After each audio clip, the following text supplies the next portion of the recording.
You'll be needing this. Vanessa tossed a crisp black uniform onto my bed like she was throwing out yesterday's mail. She didn't even bother to meet my eyes. The resort staff's short on hands, and since you work in hospitality, you can actually contribute for once. I picked up the neatly pressed uniform, my expression carefully neutral. She had no idea that I wasn't in hospitality. I owned Crystal Cove Resort, along with a dozen other 5-star properties scattered across the globe. You're asking me to play waiter at your wedding? I asked evenly, though my pulse tightened. Well, it's not like you could afford to be a guest, she replied, smoothing down her designer dress and admiring herself in my mirror. Besides, she added lightly, Dad says this'll be good for you. Some people are meant to serve, others, to be served. I thought of the title deed locked in my office safe, the one with my name on it. Of the 200 employees who answered to me. Of how Vanessa had practically begged for a last-minute reservation at my most exclusive property. Not that she knew that. None of them did. A decade ago, I'd walked away from our family's investment empire to follow my own path.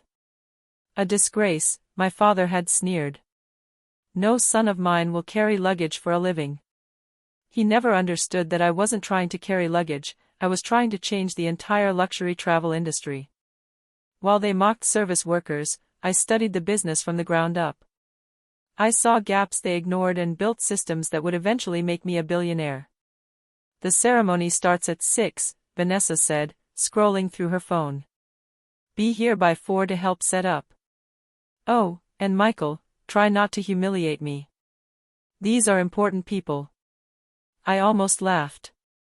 Those important people were mostly my clients, CEOs, celebrities, heads of state. The same people who addressed me as Mr. Chen, founder of Crystal Cove Resorts International. None of them knew I shared DNA with the bride. I'll do my best, I said mildly. When she left, I sat at my desk and opened my laptop. Her wedding contract was still on the screen. I remembered her voice cracking over the phone when she'd called, desperate for a new venue after her first choice fell through. Crystal Cove typically booked out 2 years in advance, but I'd made an exception. Your family name carries influence, my events director had told her, exactly as I'd scripted. Mr. Chen has personally approved your request. She'd assumed it was our family's finance reputation that opened doors. The irony still made me smile. My phone buzzed. A message from my assistant, David. Everything's ready. Staff briefed and sworn to secrecy. You sure about this? I thought of all those dinners where I'd been seated at the children's table. Of the meetings where my father introduced me with a smirk, our resident hospitality guy. Of Vanessa's endless little jabs. Completely sure, I typed back. Make sure the uniforms are perfect. The next morning, I entered the resort through the staff entrance, Butler's outfit in hand. My employees, well-trained and perfectly discreet, treated me as just another recruit. Mr. Chen, my head of security murmured as I passed, the cameras are ready. We'll record everything. I gave a faint nod. This wasn't about vengeance, it was about remembering how far I'd come. By noon, the resort gleamed. The ballroom overflowed with fresh orchids worth more than some cars. Crystal chandeliers caught the afternoon light, and my staff moved like clockwork.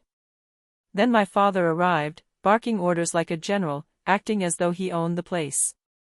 From behind a service door, I watched him berate the sommelier for serving the exact champagne he poured at his own events. Don't you have something finer? He snapped. This is a Crawford wedding.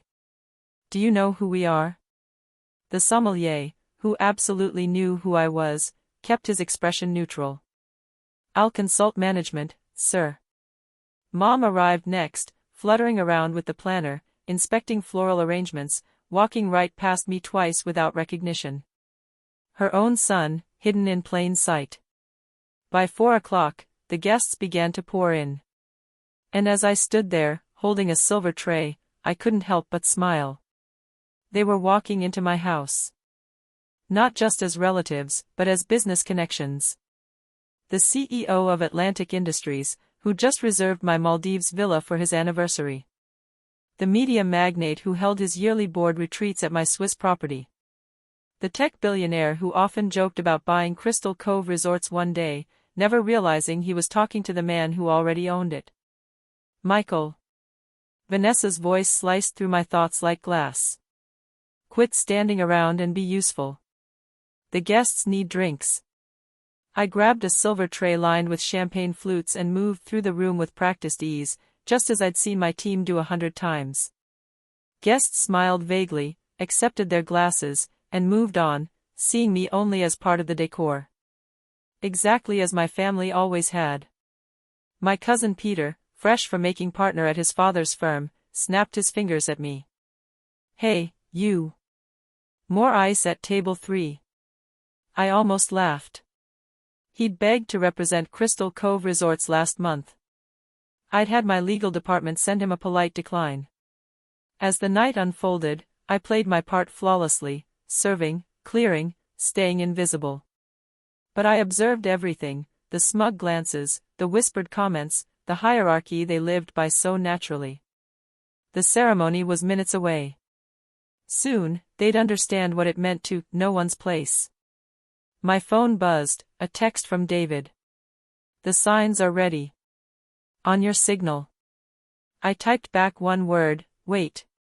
Good service, and good timing, both depend on patience. By the time the vows were over, the reception was in full swing.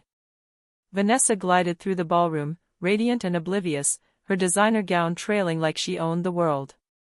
I kept to my role, unseen but omnipresent. I can't believe you got Crystal Cove, one of her friends gushed. It's impossible to book on short notice. Vanessa smiled smugly. Oh, you know how it is. The Chen family has a reputation.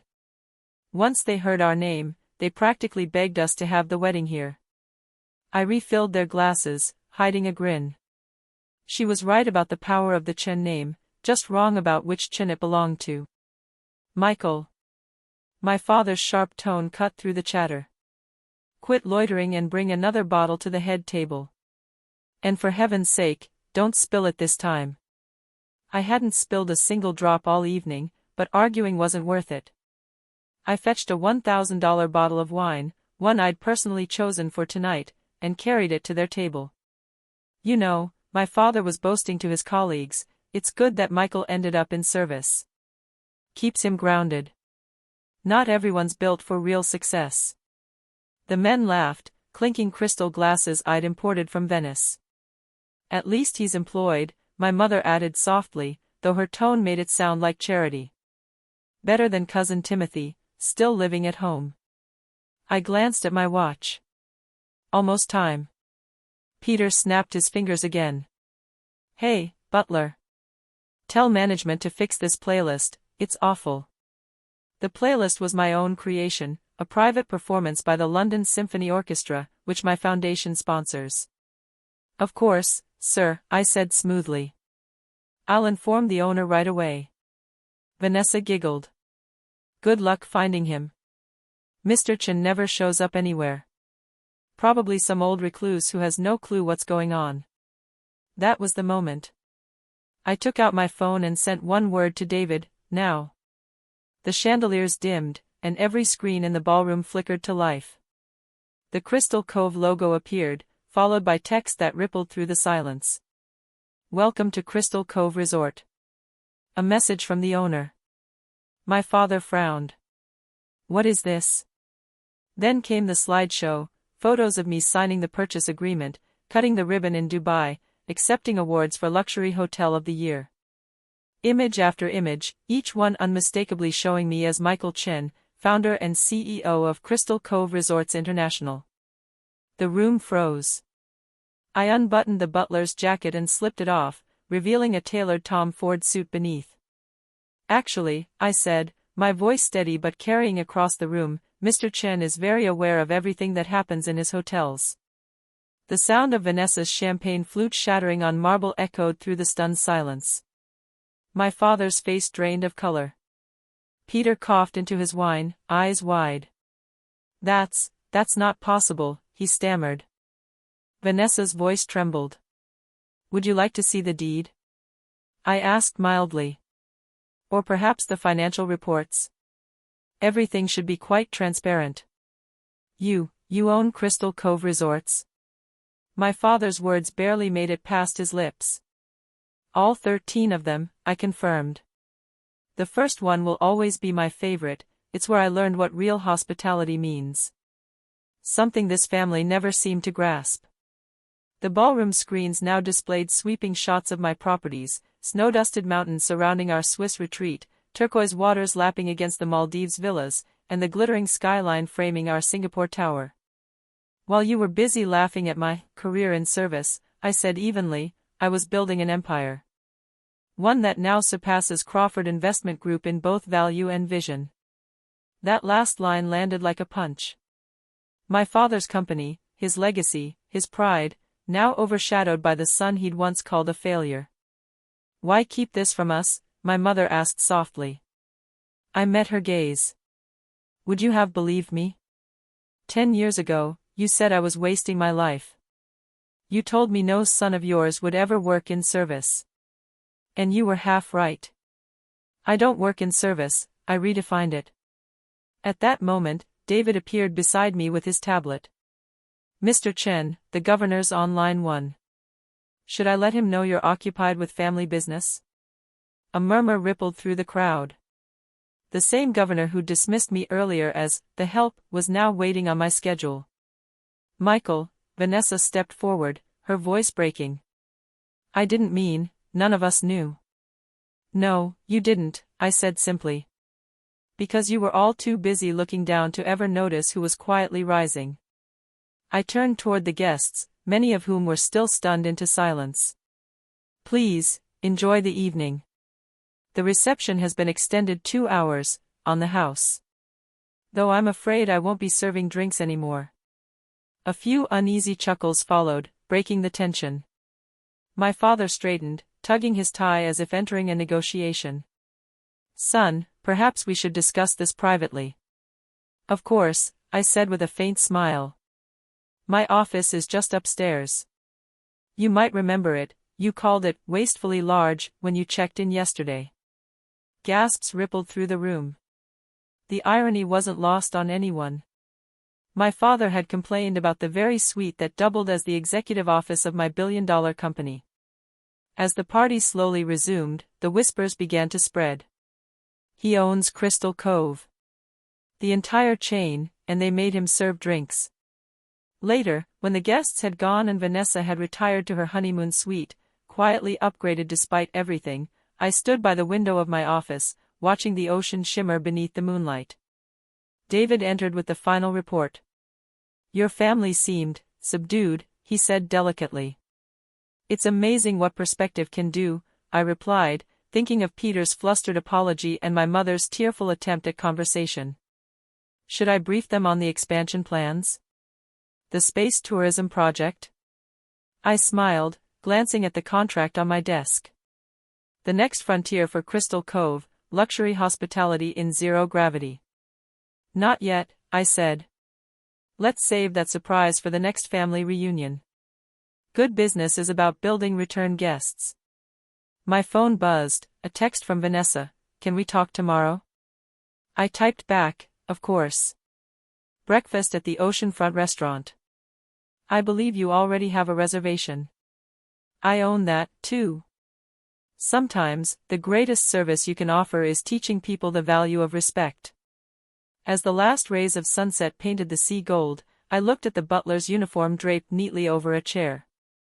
A reminder of how far I'd come, and how worth it the masquerade had been. In the end, dignity isn't about the clothes you wear or the role you play, it's about knowing who you are. The waves rolled gently against the shore, the sky melting into twilight. Tomorrow would bring new deals, new ventures, maybe even new beginnings with my family. But tonight, I was content. Because the best revenge isn't served cold. It's delivered with grace, precision, and an ocean view.